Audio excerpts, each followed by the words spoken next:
শাড়ি পরে গড়িয়াহাটের মোড়ে আসতে পারি ঠিক সন্ধ্যে 6টায়। এলাম যে কথা নিতে পুজোর অষ্টমীতে, ঠিক বলো না আসছো তুমি কটায়? গোল প্রিন্টের শাড়ি পরে গড়িয়াহাটের মোড়ে আসতে পারি ঠিক সন্ধ্যে 6টায়। এলাম যে কথা নিতে পুজোর অষ্টমীতে, ঠিক বলো না আসছো তুমি কটায়? সত্যি করে বলো না, করো না আমায় ছলো না।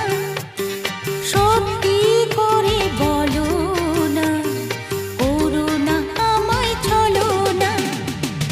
গোল প্রিন্টের শাড়ি পরে গড়িয়াহাটের মোড়ে আসতে পারি ঠিক সন্ধ্যে 6টায়। এলাম যে কথা নিতে পুজোর অষ্টমীতে,